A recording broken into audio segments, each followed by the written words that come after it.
kami hari ini ingin coba berbagi tentang budaya positif. Saya sharing bersama guru-guru hebat SMPT Darul Hikmah Boarding School. Ada 6 submateri nanti yang akan kami sampaikan terkait budaya positif. 3 di awal saya akan menyampaikan dan 3 di akhir yang disampaikan oleh Ustazah Putih. Baik, kita mulai ya terkait budaya positif. Nah, di sini titik tekannya adalah bagaimana membentuk disiplin positif dalam sebuah sekolah. Memangnya ada ya disiplin negatif. Sementara kan disiplin itu pasti masuk ke kata-kata yang pasti kata-kata yang baik ya. Saya dulu berpikiran seperti itu. Kalau ada disiplin positif ini, apakah kemudian ada yang disebut disiplin negatif? Disiplin positif di sini adalah tekanan. Kata positif ini sebenarnya tekanan. Bahwa disiplin yang diterapkan itu adalah disiplin yang tanpa kekerasan dan ancaman. Nah, jadi dalam praktiknya nanti disiplin yang ditegakkan itu adalah melibatkan komunikasi yang efektif. Ini bisa diterapkan di rumah atau di sekolah nanti pada saat praktiknya. Kemudian dalam penerapan disiplin positif ini kita mengajarkan untuk kepada anak-anak memahami konsekuensi dari sebuah perilaku. Misal lari-lari, konsekuensinya apa? Buang sampah, nanti konsekuensinya apa? Seperti itu. Dan kemudian disiplin positif juga mengajarkan anak-anak bertanggung jawab serta rasa hormat dalam interaksi dengan lingkungannya. Sekarang kalau misalnya saya sebutkan bayangan sebuah disiplin yang luar biasa, misalnya negara yang kita kenal aja lah, negara paling disiplin itu negara mana? Jepang. Kemudian ada lagi nggak? Ikonnya kemudian teman-teman bisa menyebutkan Jepang itu adalah negara disiplin dari apanya? Buang sampah. Oke. Kemudian berarti dari lingkungannya ya. Kemudian ketepatan waktu. Identik dua hal itu ya. Nah, bagaimana kemudian nanti kita akan sama-sama merefleksikan apakah itu sebenarnya sudah terjadi di sekolah kita. Ya, kita pasti sama nih kalau patokannya seperti itu, kita pengen budaya positif itu adalah berarti dua hal tadi ya, masalah ketepatan waktu kemudian dengan kebersihan. Oke, next. Disiplin positif ini merupakan salah satu penerapan disiplin. Jadi bukan satu-satunya cara ya, tapi ini adalah satu dari sekian mungkin banyak cara untuk menerapkan sebuah disiplin dalam sebuah lembaga, rumah.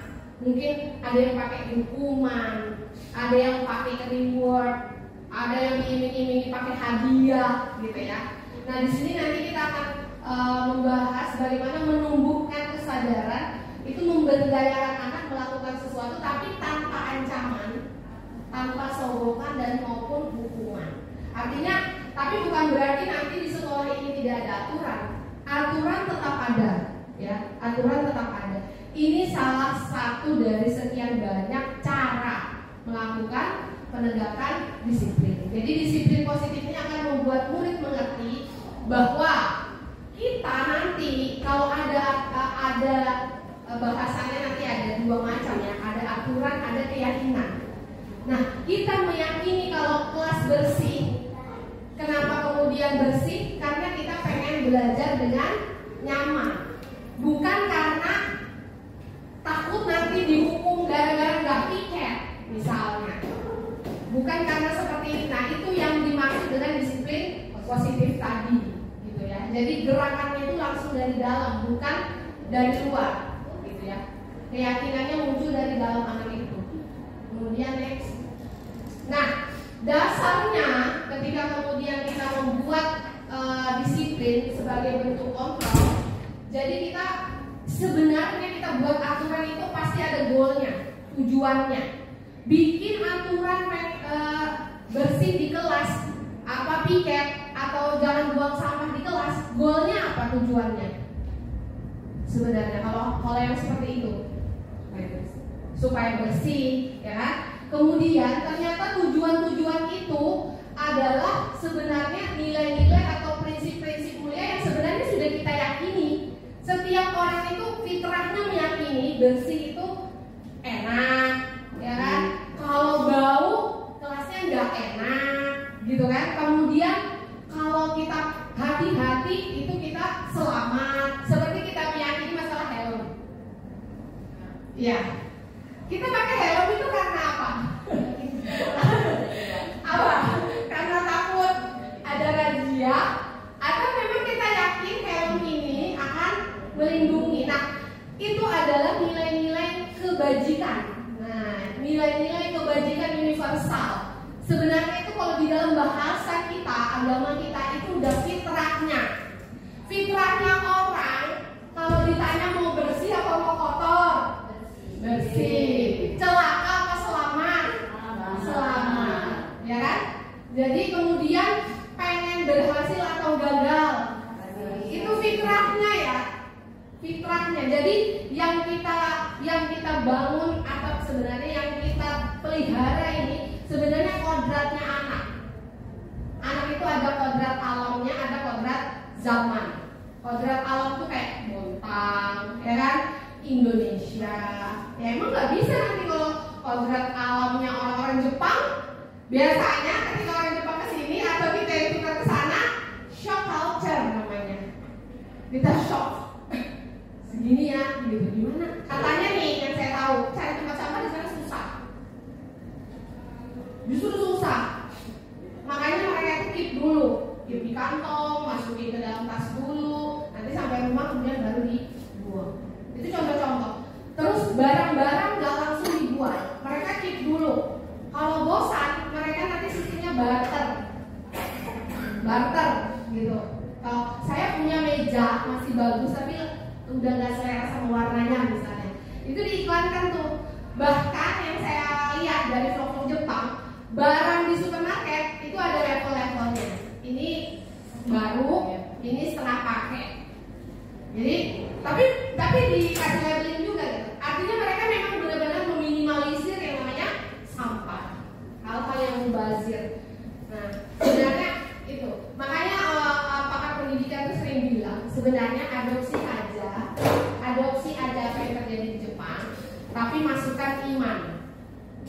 Karena kalau kita adopsi mentah-mentah punya Jepang, bahaya. Dia kalau stres langsung harakiri, bunuh diri, ya kan? Kayak biasa aja gitu, tiba-tiba pagi beritanya tangga sebelah terjun gitu, gara-gara gagal ujian, gara-gara putus cinta, gara-gara diselingkuhi misalnya. Jadi sebenarnya seperti itu.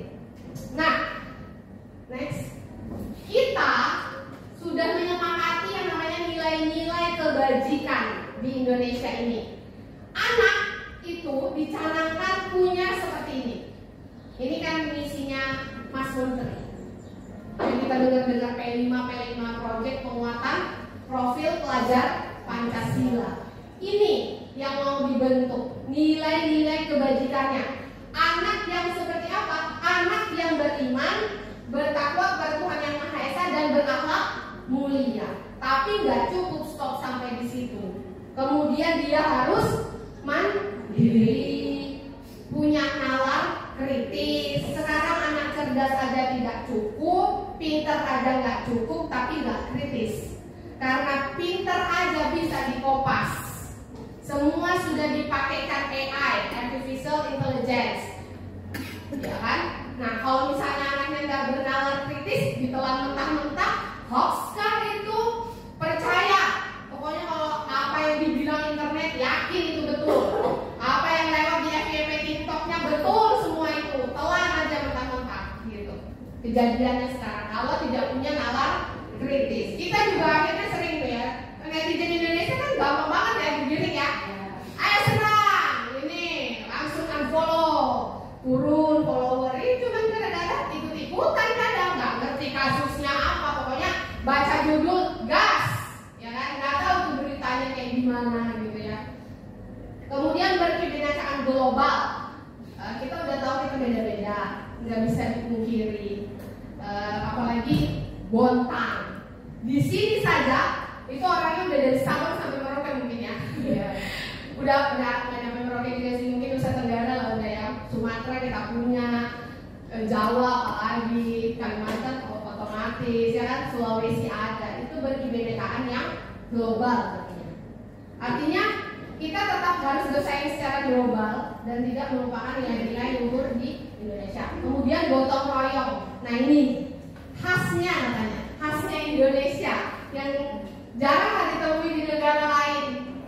Ya walaupun mungkin bumbu-bumbunya ada ya, rumpi, ya kan, ibu-ibu tuh kalau ada acara di kampung-kampung ya, gotong royong berasa. Sesuai bapak-bapak itu beneran kayak ibu gotong royong. Kalau kerja bakti kalau beneran ya, nggak ada selip-selipan ya, Ustaz Firmannya. Selip-selipan ininya, bumbu-bumbunya. Yang berikutnya adalah kreatif. Nah ini sebenarnya harapannya nanti ke teman-teman wali kelas juga yang akan membuat proyek, fokusnya ke sini. Bagaimana membuat sebuah kegiatan yang memunculkan ini di satu semester ini apa, semester berikutnya apa. Misalnya kalau nggak bisa muncul semuanya. Next. Nah ini 3 motivasi manusia itu melakukan sebuah tindakan. Ini harus kita pahami. Dan kita juga mungkin melakukan ini. Yang pertama, untuk menghindari ketidaknyamanan atau hukuman. Ini saya termasuk orangnya, nggak mau repot gitu. Jadi kalau apa-apa udah ikutin aja aturannya. Kayak misalnya nih helm, kemudian masalah kapsulan gitu ya.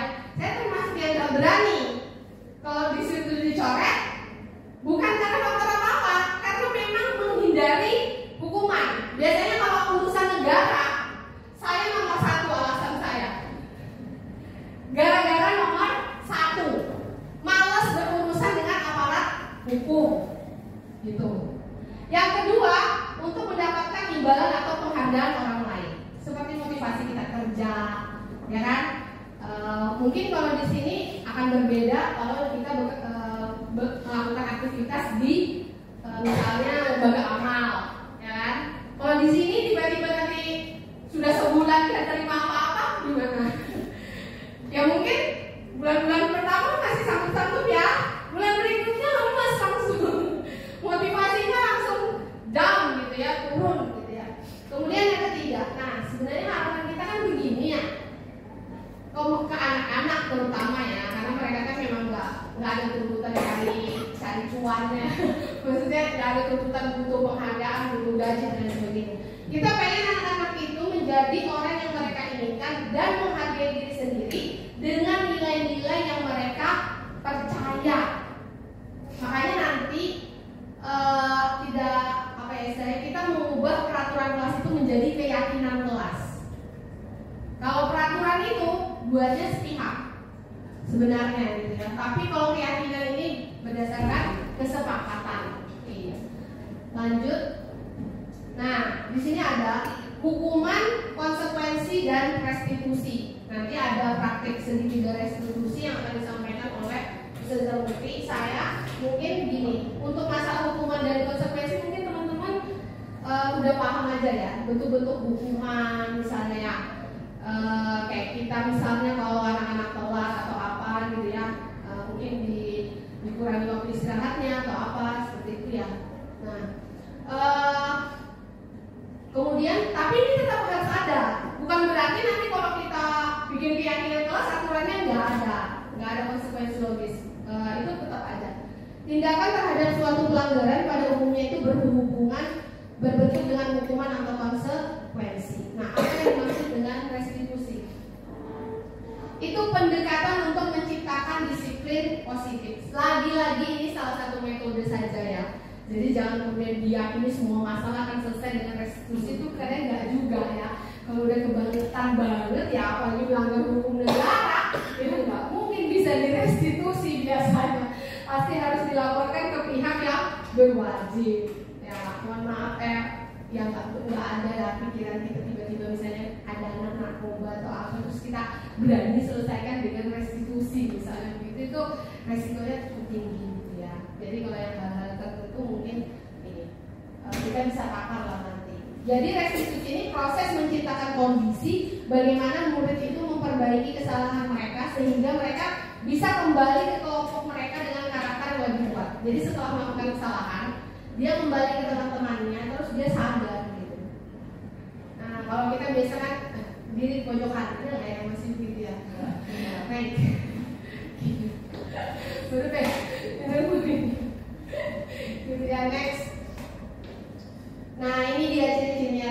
solusi. Dia beda ya, dia bukan untuk menebus kesalahan, tapi dia untuk belajar. Oh iya, salah, wajar salah. Setiap manusia itu pasti pernah melakukan kesalahan dan kita harus belajar dari kesalahan. Yang kedua, dia memperbaiki hubungan. Kalau misalnya itu terjadi keributan antar teman, ya kemudian itu. Kemudian dia sifatnya tawaran, bukan paksaan. Pokoknya maafan, harus salaman, ayo peluk temannya, gitu. Jadi nggak dalam bentuk seperti itu. Kemudian dia menuntut ke dalam diri anak tersebut. Ini yang paling penting, mencari kebutuhan dasar yang mendasari tindakan. Ini materinya sudah ada nggak 5 kebutuhan dasar? Nah, nanti akan detail ya, diarahkan. Misalnya nih, anak ini kenapa sih kabur? Kasus kita biasa ya, standar body kabur ya.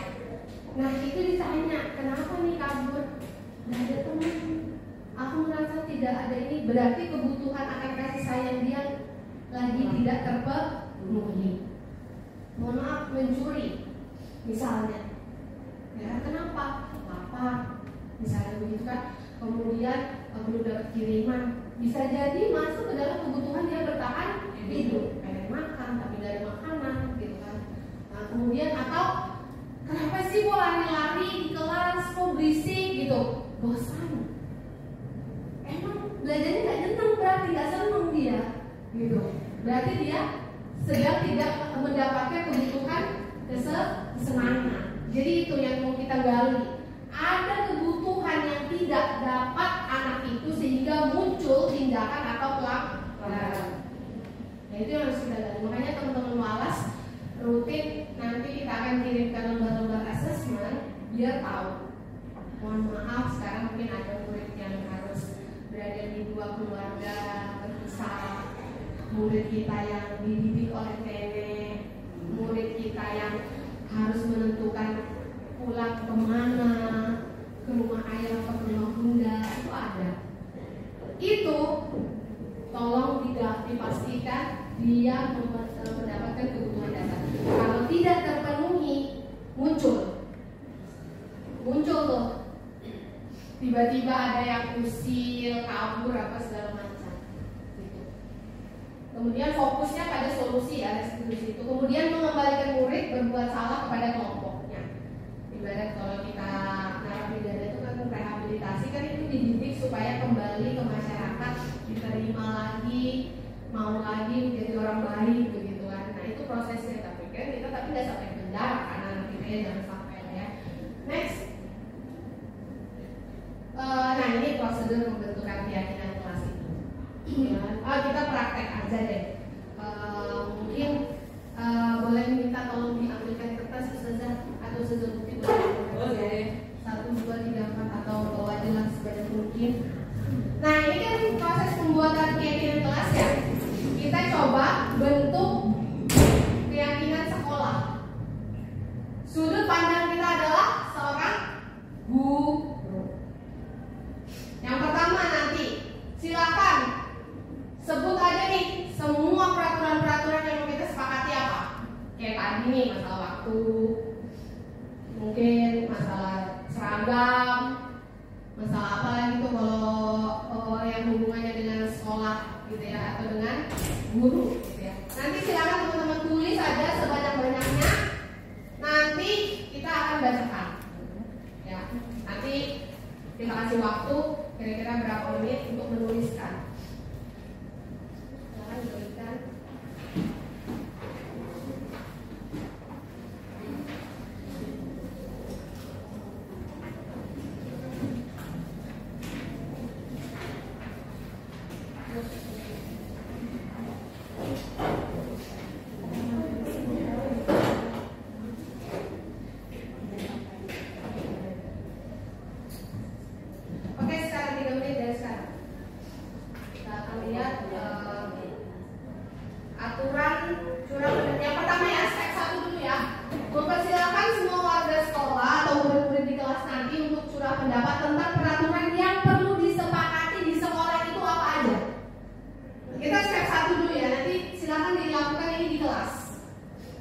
Step 1, semua anak menulis.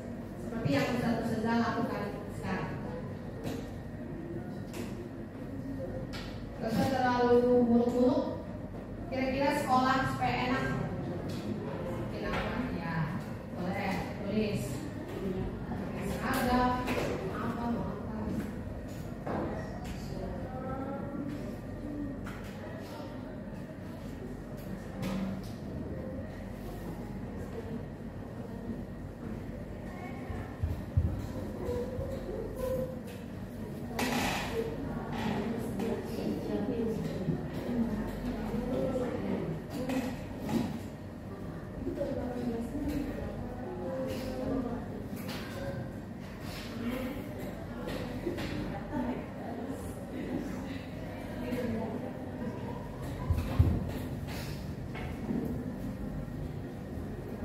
Pause.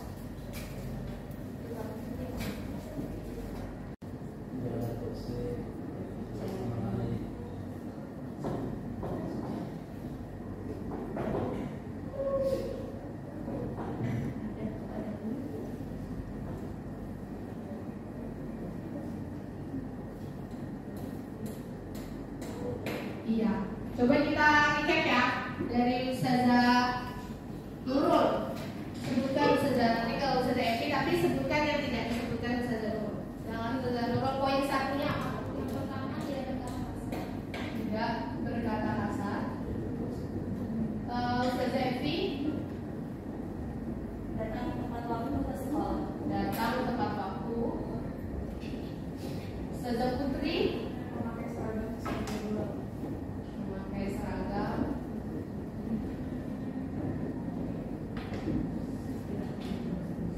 Sesuai jadwal. Ustazah Dwi, istirahat di jam yang sudah ditentukan. Oke, istirahat di waktu. Istirahatnya tepat waktu. Jangan masuk lagi di tempat waktu ya. Oke, ada tidak tidur selama proses belajar. Tidak tidur pada saat KBM. Oke, next. Sudah. Ada yang harus tambahkan dari sini? Ya. Kebersihan dan kenyamanan. Oke, next. Ada yang belum ada di sini kan? Sembarang ada. Intinya di area sekolah boleh, di dalam kelas boleh.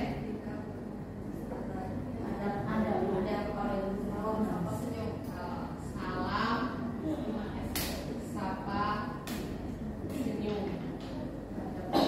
Seperti tidak makan saat KBM, tidak makan. Oke. Ustazah tidak ribut di kelas, tidak ribut.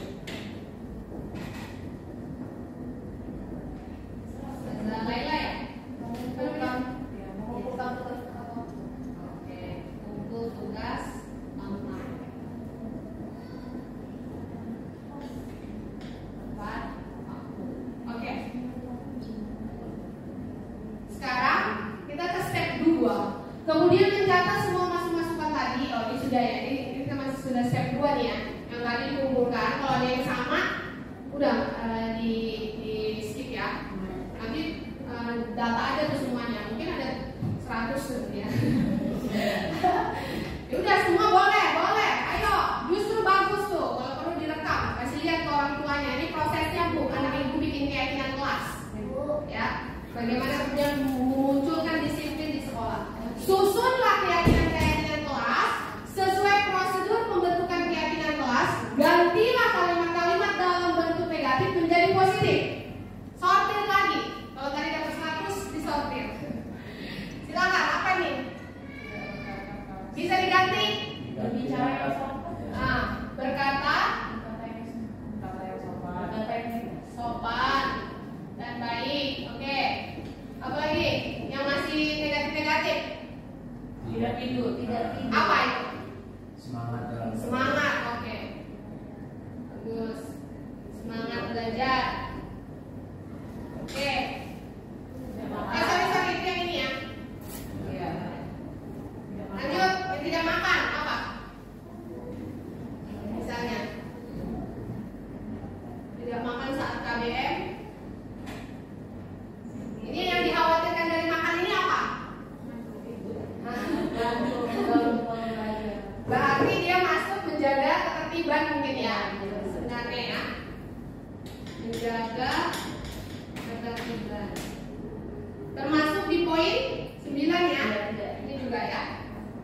Setelah kita eliminasi yang negatif-negatif, masuk, tinjau kembali semua daftar curah pendapat yang sudah dicatat. Mungkin akan mendapati pernyataan yang tertulis di sana masih banyak yang berupa peraturan-peraturan. Ada yang merasa berkata sobat baik, datang tepat waktu. Itu kesannya kayak peraturan ya.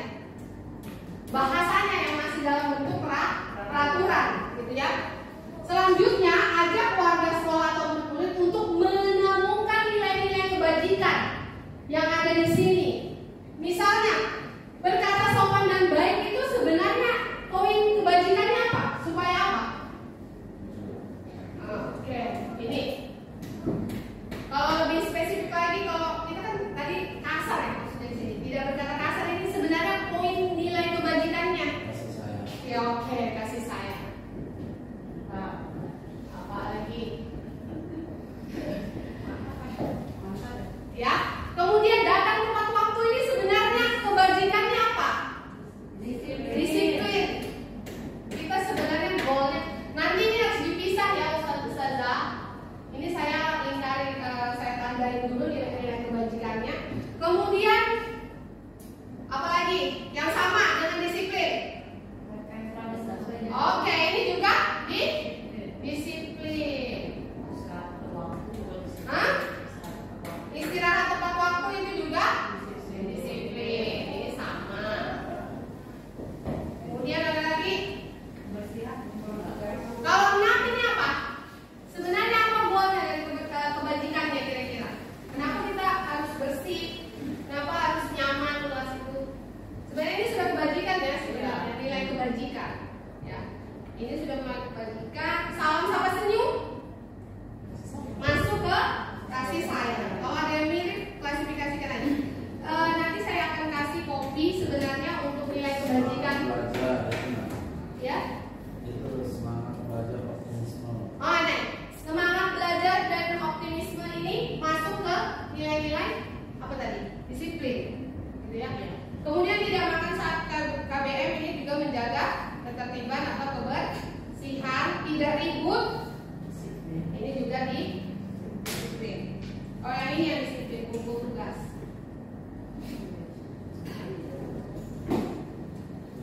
Nah, setelah itu kita beralih ke nomor 4, tinjau ulang keyakinan kelas tadi. Seharusnya setelah beberapa peraturan tadi disatukan, nanti akan menjadi keyakinan kelas. Jadi sebenarnya aslinya nggak usah banyak-banyak. Ibarat tuh kayak Pancasila aja lah. Iya kan? Maksudnya umum, sifatnya itu universal aja, umum. Ya. Misalnya nih kita buat ya. Keyakinan kelas apa ini namanya? Kelas 7J. Misalnya bentukannya kami yakin jika misalnya 1. Iya, berkasih sayang. Misalnya membawa kebaikan. Misalnya kalimat-kalimat begitu.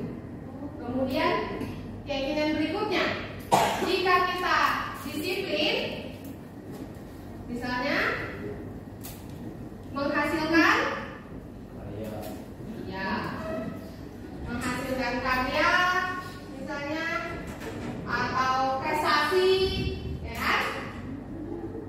Gitu. Ketiga, misalnya jika apalagi di sini yang belum muncul tadi kebajikannya, menjaga kebersihan misalnya, atau kita bilang tunjukkan kita belajar misalnya dengan nyaman. Contoh itu diinternalisasikan. Nanti setelah ini kita gak cukup waktunya, kita gak bisa praktek. Setelah ini Ustazah, kemudian setelah keyakinan ini jadi ya, nanti kemudian kita buat di sebuah kertas besar, ditandatangani satu kelas. Mereka tuh akan ada poster gede tantangan. Semua dia yakin mereka akan baca, telah lagi, dan kemudian tantangan. Itu akan menjadi keyakinan kita. Ketika kemudian ada tindakan yang bertentangan dengan ini, dia melanggar keyakinan dia sendiri. Sehingga sebelum sampai ke hukuman, ini dulu yang kamu langgar loh. Keyakinan kita di bulan Juli tanggal sekian. Ya, sehingga kan itu loh, dia yang mengucapkan sendiri, dia yang kemudian menyepakati. Memang kita jangan terlalu dominan, walaupun kadang ada intervensinya ya, mengarahkan kalimat saja yang mudah, yang enak dicerna, gitu ya.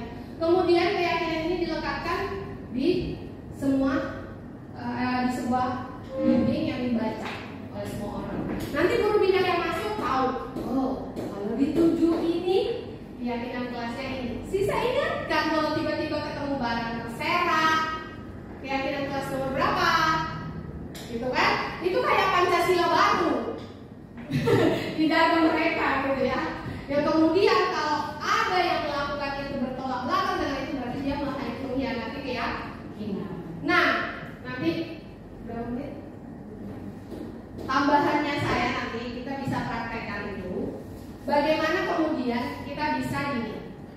Nanti 2 minggu lagi atau pada saat selesai itu kita akan buat nih segitiga Y.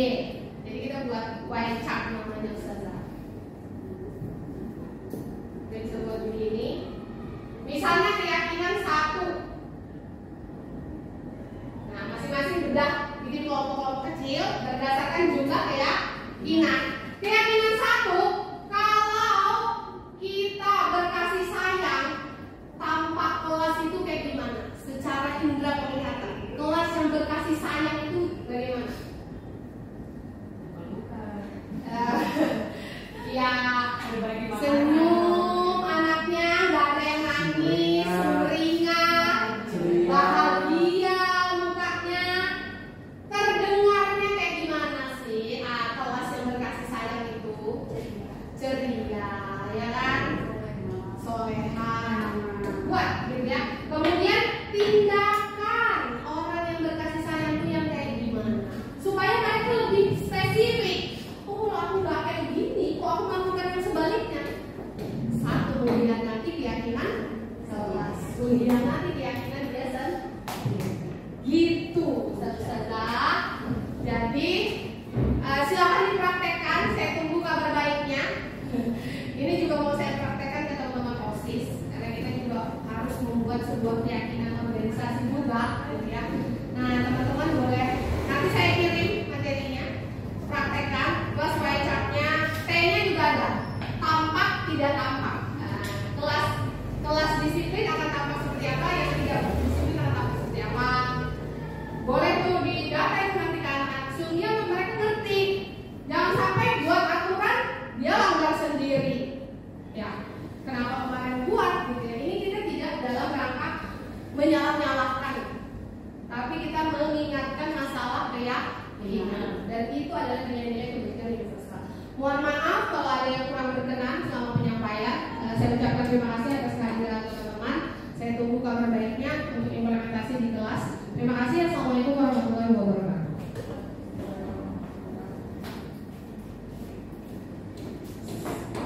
Di post ya, cuma masih tetap jalan aja, nanti aja. Kalau di sini nggak boleh, nggak boleh berada di sini. Kita hapus dulu ya ini ya.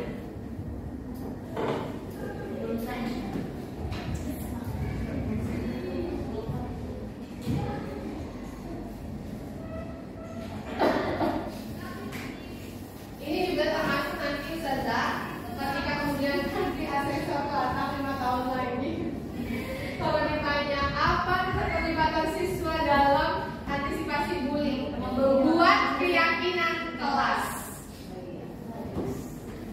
Terus nanti pertanyaannya sebenarnya begini. Beda lagi poin-poin dia ya lagi. Semoga masih sama ya. Baik, bisa dimulai ya? Siap. Bismillahirrahmanirrahim. Assalamualaikum warahmatullahi wabarakatuh. Selamat siang Ustazah. Terima kasih waktu yang telah diberikan kepada saya dan Ustaz Ulfa untuk sedikit berbagi tentang konsep modul 1.4 yaitu budaya positif. Ya, lanjut. Oke, Ustazah bisa sambil dibaca. Ada pertanyaan pemantik nih. Ibu Ambar, guru wali kelas 2A di SD Pelita Hati, sedang bingung menghadapi ulah salah satu murid di kelasnya, yaitu Doni. Beberapa anak di kelas 2A telah datang padanya dan mengeluhkan Doni yang sering kali dia itu meminta bekal makan siang temannya. Secara paksa ya, mereka dengan paksa.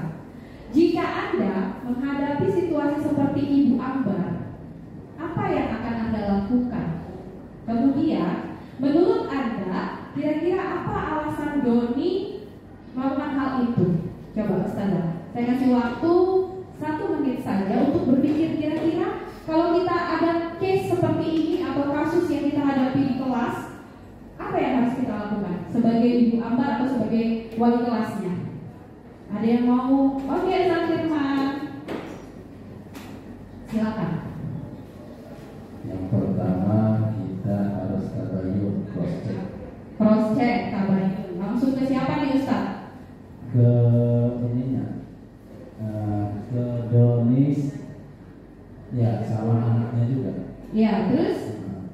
Terus yang kedua setelah itu, setelah kita cross check, lalu kita cari apa namanya solusi.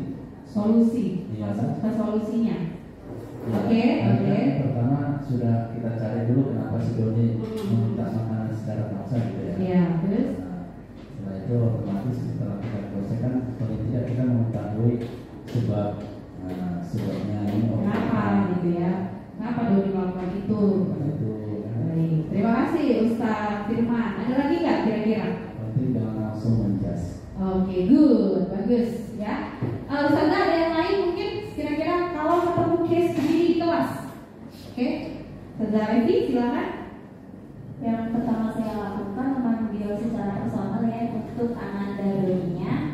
Saya tanya dulu penyebabnya apa, mungkin ya pasti ada positif ada negatifnya ya. Kemungkinan dia lapar atau tidak diberikan bekal oleh orang tuanya seperti itu. Ya. Yang kedua dipanggil juga temannya, mana tahu temannya juga berbohong atau bagaimana seperti itu. Tahu Oke. solusinya. Ya, luar biasa Ustazah Evi.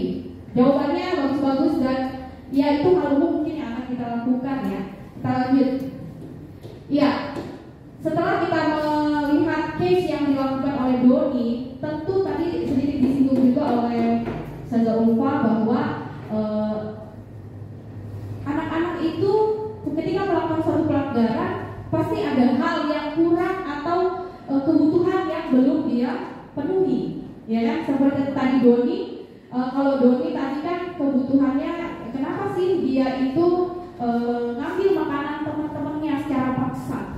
Dan Ustazah Evi bagus tuh manggil anaknya, memberikan pertanyaan, kamu kenapa? Ustaz Firman juga melakukan tabayun kepada anak tersebut. Kita sebagai guru harus bisa memahami kebutuhan dasar dari murid kita ya, Ustazah. Nah, di situ kita lihat nih, kira-kira karena tadi Doni ngambil makanan temennya, berarti kebutuhan apa yang kurang dalam dirinya Doni? Makanan. Beneran makanan. Kedua yang mungkin apa namanya keprihatinan. Kurangnya perhatian gitu ya. Oke, baik. Iya, terima kasih Ustaz Firman. Baik Ustazah. Nah, di sini kita akan belajar juga menurut William Glasser dalam teori choice-nya ya, kebutuhan dasar manusia itu ada 5. Apa aja Ustazah? Iya, terus saya ada rasa diterima, kebebasan, kesenangan, penguasaan atau power. Next. Ada 5 ya Ustazah, ingat ya Ustazah. Apa tadi Ustazah 5? Bertahan hidup, apa lagi? Kesenangan, kebebasan. Iya, jadi ini 5 dasar yang kita sebagai guru di kelas harus tahu.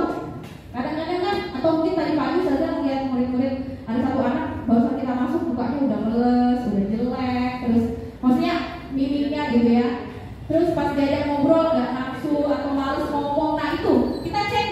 Kira-kira dia itu kurangnya tuh di kebutuhan apa? Apakah penguasaan, kasih sayang, bertahan hidup, kesenangan atau kebebasan? Jadi ini ya. Lanjut Ustazah Putri. Oke, baik. Kita proses satu persatu ya. Satu, kebutuhan bertahan hidup dulu nih. Kebutuhan untuk bertahan hidup atau survival, yaitu kebutuhan yang bersifat fisiologis yang meliputi 5 hal ini ya, saudara. Yang pertama pasti kalau kita dalam keadaan kenyang, berpikir encer ya. Ya kan, otak jalan gitu. Kalau kayak gitu, kalau anak-anak udah pada makan, disuruh apa aja jalan, gerak ya. Kemudian yang kedua, minuman. Kalau makan nggak minum ya nggak enak juga, sangat benar. Jadi harus terpenuhi. Kemudian yang berikutnya adalah kebutuhan rasa aman. Rasa aman ini meliputi dalam keluarga dan rumah. Dan yang terakhir, sekolah ini kan juga rumah kedua bagi anak-anak kita. Itu juga harus memiliki rasa aman. Rasa aman. Nah, ini kebutuhan dasar yang harus dimiliki oleh anak kita. Kadang-kadang kalau apalagi kelas 7 ya, kelas 7 itu kan karena mungkin dia awalnya baru masuk, yang biasanya di rumah sudah terbiasa dienakkan sama orang tua, difasilitasi ya nggak bisa lihat. Nyampe di kelas, nyampe di asrama dengan fasilitas apa adanya, mau tidak mau dia harus beradaptasi. Nah di sini rasa amannya itulah yang kadang-kadang dia merasa saya di sini aman nggak ya? Kalau di rumah kan ada ayah bunda. Nah ini yang perlu juga kita menekankan ke anak-anak bahwa ketika kamu sudah masuk di DHBS di asrama, insya Allah ustaz-ustazahmu, teman-temanmu wali asrama insya Allah juga akan memberikan rasa aman. Lanjut Ustazah Putri. Oke, yang kedua kebutuhan dasar anak kita yaitu kebutuhan kasih sayang dan rasa diterima. Ya, kita pribadi ya Ustazah sebagai guru, ketika kita berada di suatu lingkungan atau di komunitas, ketika kita merasa satu teman kita saja cuek sama kita, kadang-kadang kita kayak langsung baper gitu ya. Iya nggak Ustazah Dwi? Ustazah Dwi lewat aja nggak bilang hello gitu. Langsung kayak tadi, jangan-jangan dia marah, jangan-jangan dia ini. Nah kita kadang-kadang pernah seperti itu ya. Kasih sayang dan rasa diterima itu kebutuhan untuk diterima satu komunitas ya, di koneksi sosial di lingkungan kita, lingkungan sosial. Kemudian dengan pasangan kita, ya kan, pasangan kita suami, Ustaz Firman istri, ya kan. Gimana rasanya kalau nggak diterima kan kayak gimana Ustaz pas nembak ibunya coba? Itu dari jauh, itu dari Mesir. Masya Allah, perjuangannya ya. Dan ini harus tetap dijaga nggak? Lanjut, rasa kasih sayang dan rasa diterima dalam koneksi keluarga. Di mana kita di sini sadar meskipun anak-anak kita atau murid-murid kita itu bukan anak kandung kita ya, bukan kita yang melahirkan, tapi atmosfer atau suasana koneksi keluarga ini harus tetap terjalin di kelas kita. Ya, karena orang tuanya sudah menyerahkan ke kita, so kita pengganti dari ibu mereka yang di rumah seperti itu. Dan yang terakhir, koneksi dengan makhluk lain. Kita tahu bahwa ya kita kan hidup tidak hanya manusia ya, di dunia ini ada hewan, tumbuhan. Nah, kita juga perlu memberikan rasa kasih sayang kepada makhluk tersebut. Oke, yang ketiga kebutuhan penguasaan. Nah, ini agak berat.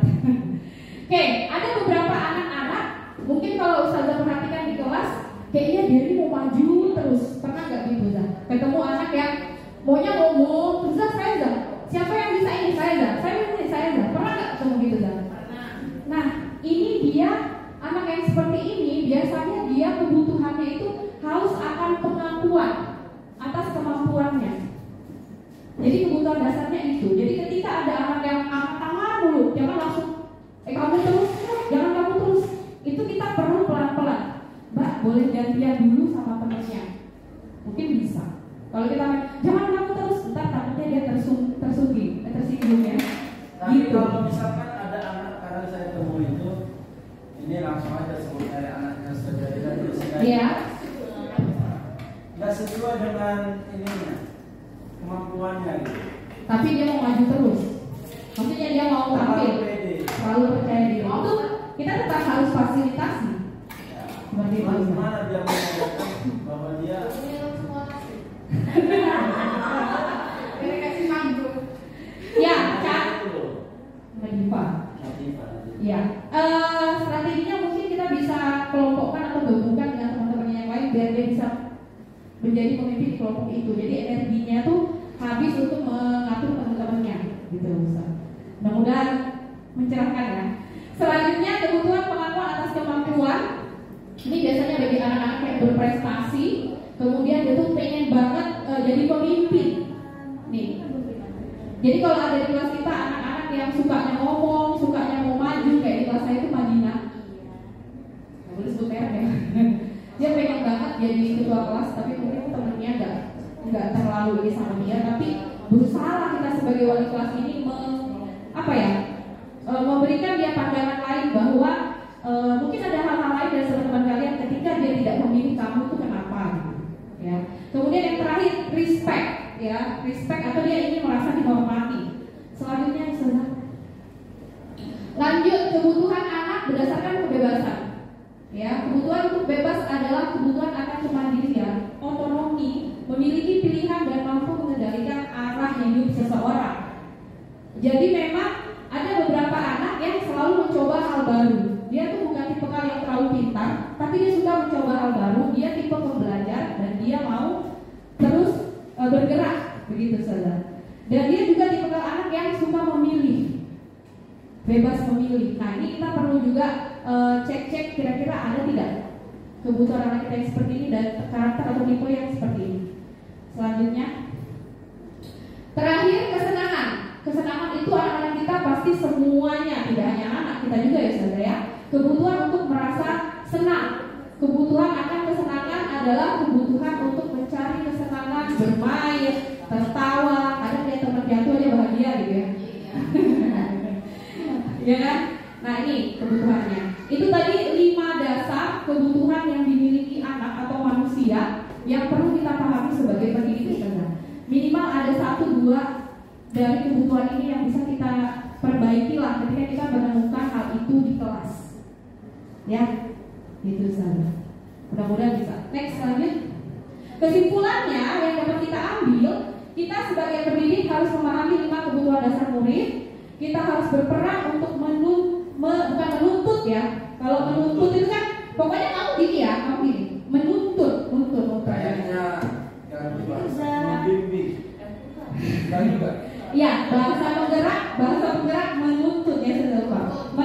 Menuntut, kayak menuntut menggandeng gitu. Selanjutnya menuntut kekurangan dari 5 kebutuhan dasar pada murid kita, sehingga tujuan utama kita mendidik dan mengajarkan ilmu dapat berjalan dengan baik. Mudah-mudahan ini bisa mencerahkan ustazah terkait 5 kebutuhan dasar. Lanjut ya. Oke, kita lanjut lagi part 2. Nah, ini tadi yang sedikit disinggung sama belum yang ketiga dia. 5 posisi kontrol kita sebagai pendidik.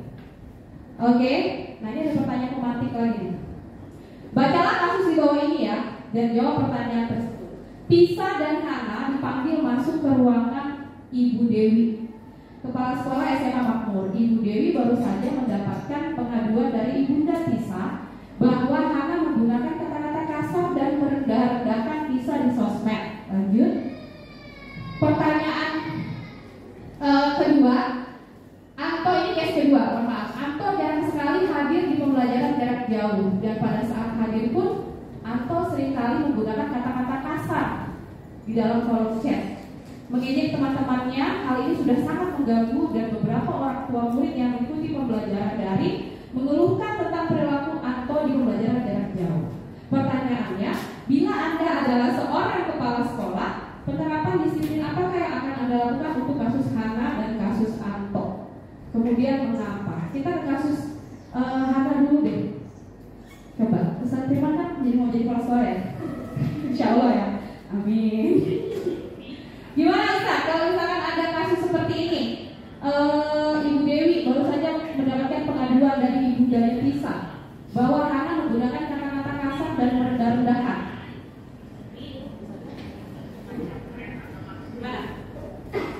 Ya, tadi kan pertama ketika Ustazah Ufa tadi kan ada apa tadi, kebutuhan bertahan hidup, dan situ ada yang nomor 2 kasih sayang. Saja Muti ya. Ya, kasih sayang. Jadi tadi sedikit kita sudah bahas tentang keyakinan kelas. Di situ kita tadi ada salah satu keyakinan kelas di situ berkata sopan, santun, dan itu akan mengakibatkan atau mewujudkan kasih sayang satu sama lain. Nah, tentu kalau misalkan ada kasus salah satu siswa seperti yang terjadi antara Hana yang menggunakan kata-kata kasar kepada temannya Tisa ini, maka tentu ini selaku saya sebagai wali kelas kepala sekolah tadi ya. Nah, maka yang pertama saya akan memanggil wali kelasnya terlebih dahulu.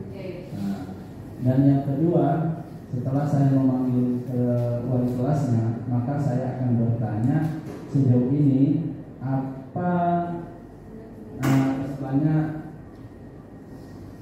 kenapa ini terjadi kenapa terjadi ini karena berkata kasar kepada Tisa. Apakah selama ini wali kelas sudah memberikan kasih sayang, perhatian semenjak dia jadi wali kelas seperti itu? Mungkin ya itulah pertama itu yang saya lakukan. Oke, baik. Terima kasih Ustaz. Itu benar ya jawabannya ya, bahwa sebelum ketika ketemu case seperti ini, Ustaz sebagai kepala sekolah pasti ya pertama memanggil wali kelas untuk meng-cross check. Oke, terima kasih Ustaz. Lanjut di case kedua tadi, kasusnya Anto. Kira-kira kalau kalian jadi kepala sekolah, atau jadi kepala sekolah, apa yang akan Ustazah lakukan? Ustazah siapa? Ustazah Rina, boleh. Silakan Ustazah Rina. Oh, ini aja Ustazah cantik. Ya, silakan Ustazah, nggak apa-apa. Ustazah siapa namanya? Ustazah Lila ya. Silakan Ustazah Lila.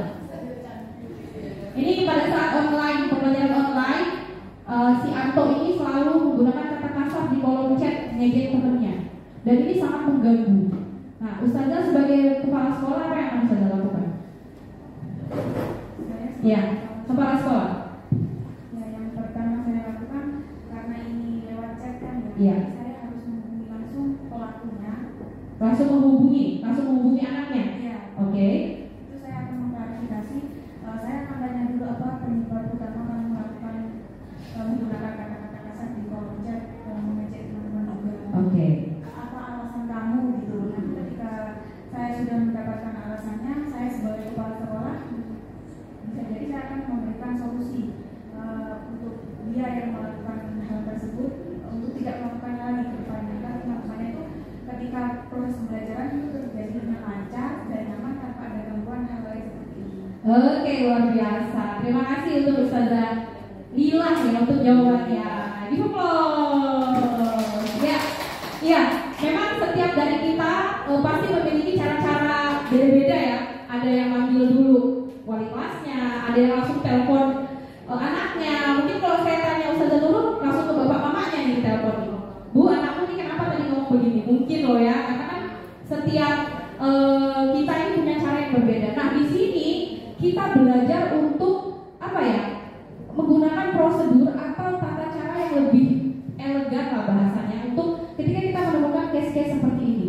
Dan sebelum itu kita juga harus mengetahui 5 posisi kontrol kita sebagai seorang guru. Ya, boleh dilanjutkan Ustazah Uti? Ya. Berikut ini akan disampaikan suatu program disiplin positif yang berpusat pada murid yang dikembangkan oleh Diani Dosen dengan pendekatan restitusi yang disebut dengan 5 posisi kontrol. Ternyata kita ini juga memiliki posisi kontrol bagi murid-murid kita. Ada berapa Ustazah? Apa aja yang pertama Ustazah?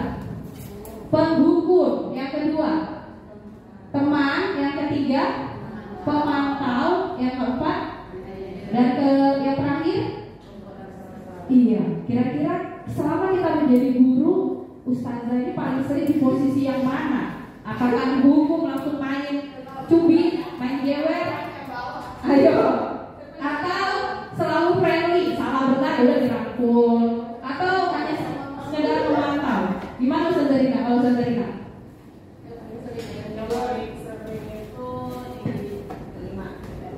Kelima ya, membuat salah. Kalau anaknya bermasalah itu sering selalu bilang terima kasih dan mohon maaf. Iya, saya yakin Ustazah, secara tidak langsung sepanjang kita semua mengajar, kita pernah kok berada di posisi ini, benar nggak? Kita sadar atau tidak, kita semua pernah berada di posisi ini. Hanya saja frekuensinya mungkin selama ini lebih banyak di penghukum, atau mungkin selama ini selalu hanya jadi pemantau, atau hanya sebagai teman, itu aja. Tapi secara kita tidak sadar kita pernah melakukan kelima posisi kontrol ini. Lanjut. Oke, kita tes dulu satu ya, posisi kontrol sebagai penghukum nih. Seorang penghukum bisa menggunakan hukuman fisik maupun verbal. Ini jelas banget ya, kalau guru yang suka hukum tuh dari alis saja udah beda. Alisnya gini naik satu, boleh ya? Ya, nah kayak Ustaz Firman. Ya, jadi itu ciri-ciri dari wajah ya Ustazah yang bisa kita perhatikan. Kalau alisnya tuh kayak saya, berarti saya tahu dan tahu.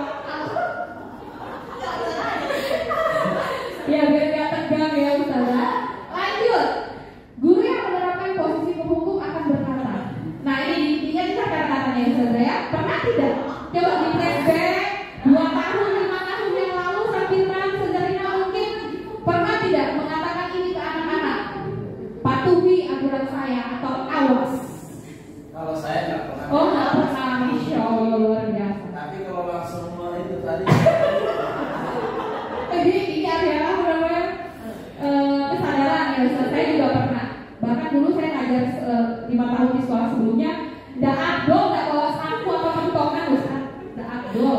Karena memang 20 menit sendiri tuh kayak nonton bebek gitu. Tapi sekarang nggak lagi, udah nggak lagi. Iya udah nggak zaman ya. Nggak zaman. Oke, lanjut ya. Kamu selalu aja salah. Ini kadang-kadang kita ngomong ke anak kamu tuh kok salah terus sih Mbak. Nah kadang kayak gitu. Saya pernah ngomong begitu. Lanjut terakhir. Pasti selalu yang terakhir selesai. Nah pernah nggak kira-kira? Nah guru seperti ini senantiasa percaya hanya ada satu cara agar pembelajaran bisa berhasil, yaitu caranya dia. Mudah-mudahan kita dijauhkan dari guru. Mudah-mudahan setelah dengar saya Ustazah bisa berubah sedikit lah ya. Lanjut. Oke, nah ini Ustazah Rina nih. Guru membuat merasa bersalah ya. Pada posisi ini biasanya guru akan bersuara lebih lembut, ya kan? Lembut banget memang. Pembuat merasa bersalah akan menggunakan keheningan yang membuat orang lain merasa tidak nyaman, bersalah atau rendah diri. Kata-kata yang keluar dari mulut lembutnya itu, contohnya, ibu sangat kecewa sekali dengan kamu. Itu ya.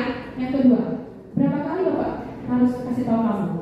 Kemudian yang ketiga, gimana coba kalau orang tuamu tahu? Kamu gak kasihan sama ibumu, capek-capek sekolahkan, bayar mahal.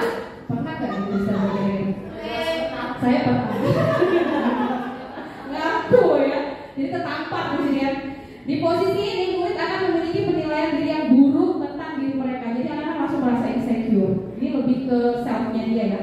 Murid merasa tidak berharga dan mengecewakan orang-orang yang ada di sampingnya. Sebenarnya posisi ini tuh si malakama sih, kalau saya bilang ya. Kita pengennya dia tuh merasa sadar bahwa kamu melakukan itu salah. Coba kalau ketika kamu melakukan itu banyak imbas atau orang-orang yang bakal terkena. Ya kan? Kita kalau melanggar aturan pasti orang tua bakal dipanggil. Tapi ketika kita lakuin ini juga larinya ke mental anak. Serba salah ya. Oke, itu membuat merasa bersalah. Ustazah Mia mungkin pernah mengatakan hal itu kepada murid? Pernah. Ustazah Evi? Pernah. Hampir semua. Lanjut ya. Oke, ini yang posisi ketiga, teman. Nah, ini saya rasa guru-guru di AWS kan muda-muda ya. Jadi agak dekat sama anak-anak. Nah, guru pada posisi ini tidak akan menyakiti murid, namun akan tetap berupaya mengontrol murid melalui persuasi. Jadi ajakan dia mengajar. Posisi teman pada guru bisa negatif ataupun positif. Positif di sini berupa hubungan baik yang terjalin antara guru dan murid.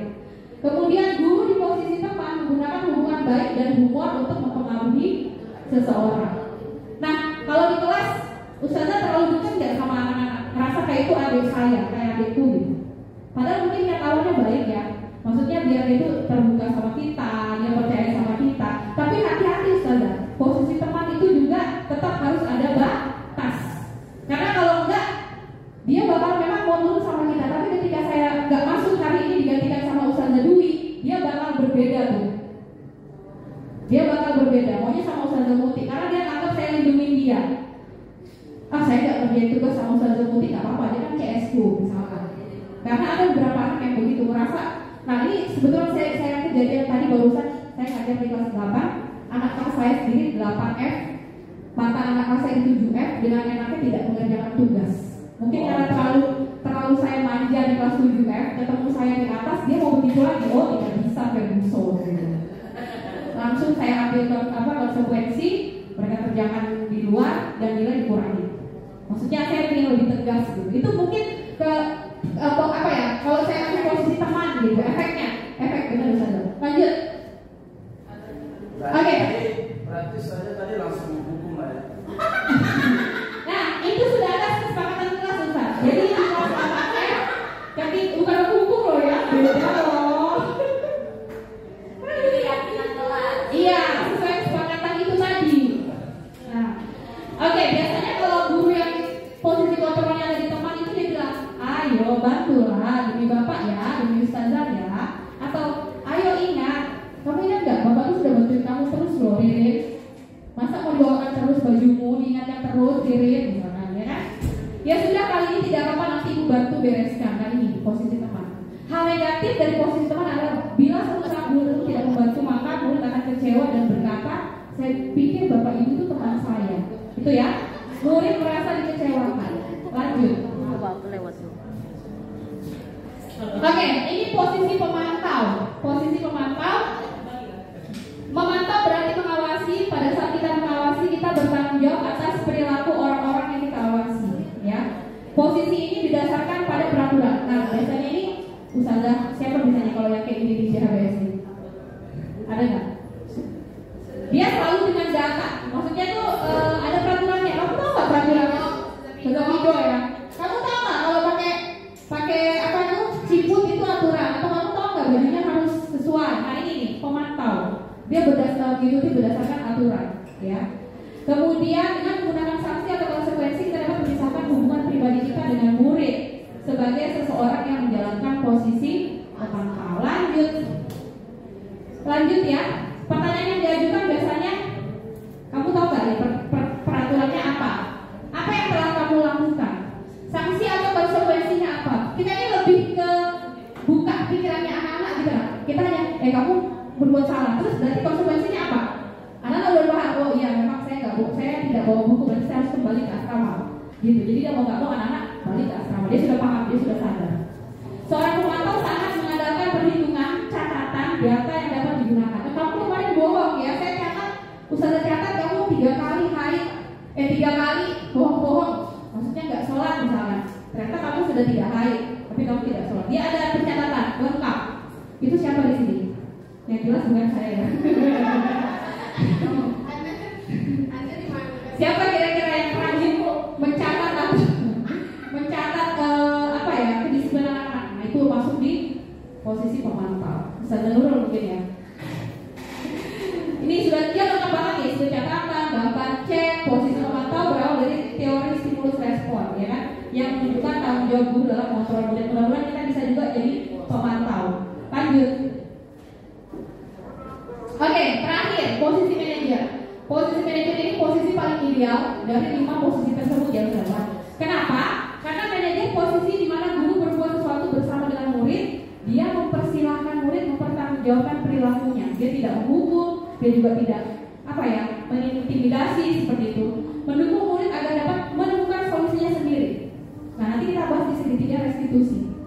Ya, jadi kalau misalkan anak itu berbuat salah, kita tidak langsung kamu kenapa? Kamu bisa kayak gitu, bisa gitu. Kita tuh ada cara dialog atau proses dialognya dengan baik dengan menggunakan segitiga restitusi. Dan seseorang manajer telah memiliki keterampilan di posisi teman maupun pemantau, dan dengan demikian bisa jadi di waktu-waktu tertentu kembali kepada kedua posisi tersebut bila diperlukan. Jadi memang 5 posisi ini fleksibel aja, sesuai situasi atau kondisi yang kita hadapi di kelas atau di sekolah. Lanjut. Oke, seorang manajer akan berkata apa yang kita yakini. Kembali ke keyakinan kelas, dia akan flashback anak-anak untuk menyadarinya. Kemudian kamu tahu nggak? Kita sudah meyakini bahwa menyontek itu nggak boleh gitu misalkan. Jika kamu meyakini, apakah kamu bersedia memperbaikinya? Jadi anak-anak itu digiring untuk menemukan solusi dari kesalahannya dia. Bukan kita yang kamu karena kamu nyontek, kamu nggak boleh ikut pelajaran saya 3 hari 3 malam. Berarti kan saya yang buat ya. Nah kalau ini anak sendiri yang berpikir, oh karena saya salah, apa yang harus saya perbaiki? Dia yang menentukan konsekuensinya. Jika kamu mau memperbaiki ini, hal ini menunjukkan apa tentang dirimu, kemudian apa rencana kamu untuk memperbaiki hal ini. Contoh kasus, ada 2 anak berantem, Anto sama Andi ini si Andi nggak sengaja melepaskan kancing bajunya Anto. Pada saat yang lain, kancing bajunya lepas. Kemudian dia diajak ngobrol kan, apa yang harus kamu perbaiki? Oh yang saya perbaiki, saya akan menjahit kembali bajunya. Siapa tadi? Iya, itu. Meminta maaf dulu, kemudian solusinya saya akan menjahit kembali. Jadi anak itu sendiri yang mengeluarkan ucapan apa yang akan dia perbaiki, jangan dari kita, gitu ya. Oke, tugas seorang manajer bukan untuk mengatur perilaku seseorang atau anak. Kita membimbing murid untuk dapat mengatur dirinya. Seorang manajer bukannya memisahkan murid dari kelompoknya, tetapi mengembalikan murid tersebut ke kelompoknya dengan lebih baik dan kuat. Oke, lanjut ya. Ya, ini ya 5 posisi kontrol seorang guru. Tujuan dan akhir dari 5 ini, posisi kontrol selalu ada pencapaian posisi manajer, di mana di posisi inilah murid dapat menjadi pribadi yang mandiri, merdeka, dan bertanggung jawab atas segala perilaku dan sikapnya, yang pada akhirnya dapat menciptakan lingkungan yang positif, nyaman, dan aman. Oke, lanjut. Ya, kita lanjut aja ya ke segitiga restitusi. Boleh diputar kayaknya sana? Apa langsung aja? Iya, itu 10 menit sih. Oh ya, langsung aja ya.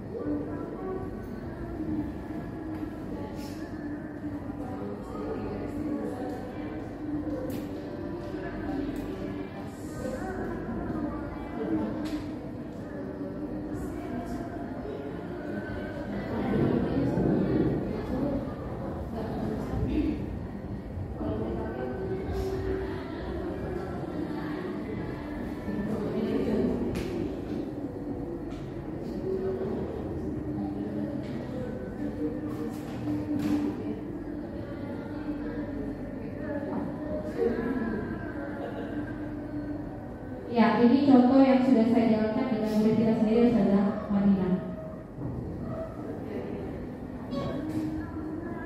Tahan dulu.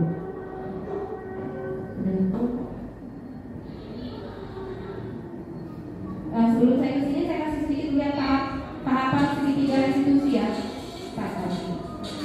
Nah ini, jadi segitiga restitusi itu yang ini. Yang pertama menstabilkan identitas. Jadi kita kalau ketika ada orang bikin salah, kita nggak langsung kamu ngapain? Kamu lagi ngelakuin apa? Kamu ini ya? Maksudnya jangan langsung ngejudge gitu. Menstabilkan identitas itu gini. Misalkan Bapak tadi ketemu sama ini, tadi dia bilang katanya kamu begini. Apakah benar? Nah kita tuh menggali itu dulu. Iya benar Bu. Soalnya saya jengkel sama dia tuh gibahin saya di belakang. Misalkan anak itu ngomong gitu. Terus kita bilang menstabilkan identitas. Memang saya tahu kamu kesal, saya tahu kamu jengkel, tapi setiap manusia itu tidak ada yang sempurna. Itu menstabilkan identitas. Lanjut, validasi tindakan naik ke atas ya, kan segitiga. Ketika naik ke atas, kita bilang, kita tanya lagi ke dia. Terus apa lagi yang kamu lakukan? Iya itu tadi Pak, saya hampir pukul dia. Untung aja kamu tadi nggak jadi pukul dia ya. Kamu tahu tidak? Masih ingat nggak keyakinan kelas yang kita sepakati itu apa? Nah ini masuk di validasi tindakan yang salah. Dan dia bakal ngomong, iya Ustazah itu memang salah. Nah itu berarti kita sudah memvalidasi tindakan yang salah. Dia sadar. Dia yang terakhir menanyakan keyakinan. Oke, yang caramu untuk memperbaiki berikutnya. Itu tadi nanti dia akan muncul solusi dari dirinya sendiri. Kita tidak tanpa kita suruh gitu maksudnya. Contohnya ini ya.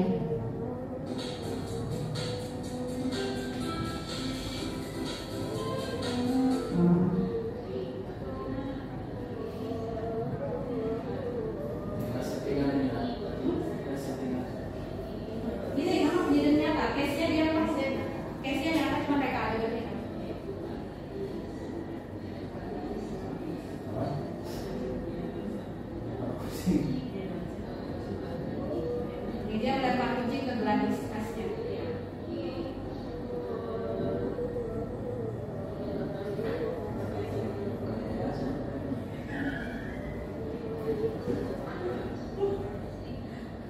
Nih, semua orang pasti memiliki kesalahan identitas ya. Ini menstabilkan identitas.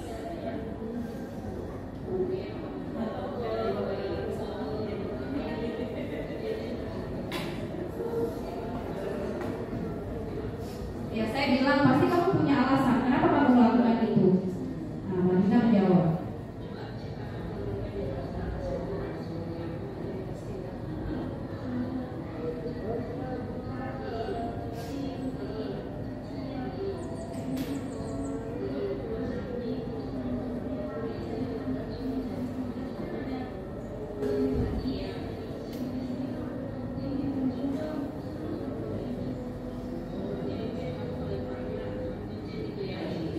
Ya.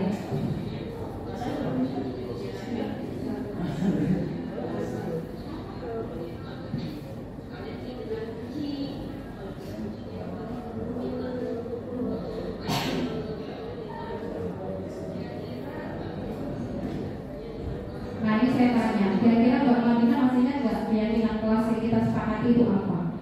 Itu tadi.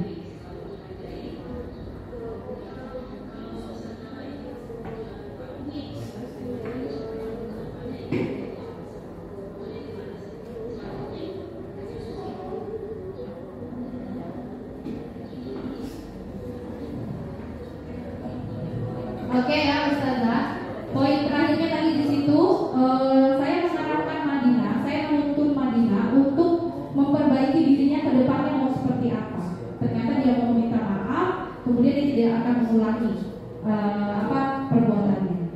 Mungkin itu sekian dari saya terkait tadi materi ada 3 ya Ustazah, masih ingat nggak? Yang pertama tadi kebutuhan 5 kebutuhan dasar, yang kedua 5 posisi kontrol, dan yang ketiga segitiga restitusi. Mudah-mudahan ini bermanfaat. Maaf kalau ada salah dan kata Ustazah, saya juga belajar. Mudah-mudahan kita semua bisa menjadi pembelajar yang baik. Terima kasih Mbak Firman, Ustazah. Thank you. Assalamualaikum warahmatullahi wabarakatuh.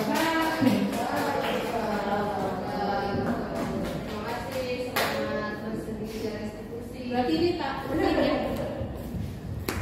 Coba Pak, siapa ini yang memberikan contoh restitusi? Mbak, ini di post dimatikan ya.